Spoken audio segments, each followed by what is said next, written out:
Continuamos con esta mini lección número 4. Entonces, ya vimos en la lección previa cómo formar o cómo transformar esa oración She goes to school every other day en una pregunta.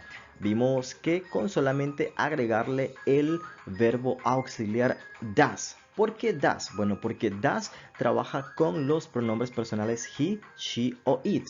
Si te fijas minuciosamente, does es el mismo verbo auxiliar do.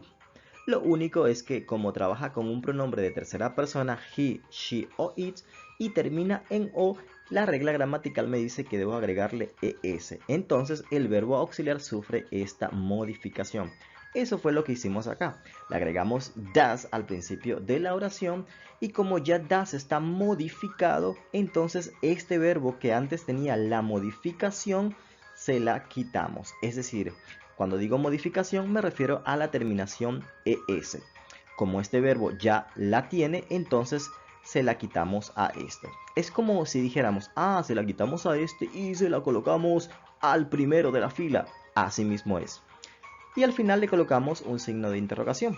Entonces, lo que antes era ella va a la escuela un día sí y un día no. Una afirmación ahora queda como ¿ella va a la escuela un día sí y un día no? Una pregunta, una interrogante. Repite después de mí.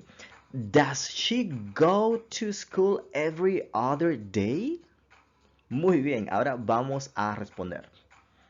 Yes, she goes to school every other day.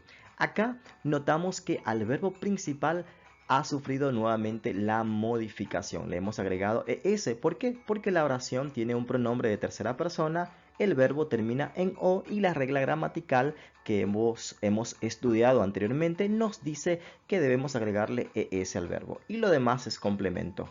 Yes, she goes to school every other day. Sí, ella va a la escuela un día sí y un día no. Esto es la respuesta larga. Una respuesta corta yo creo que ya sabes hacerla. Son los mismos pasos a seguir que en las lecciones anteriores. Sería entonces, yes, she y el verbo auxiliar correspondiente con el cual me están preguntando. Correcto, does.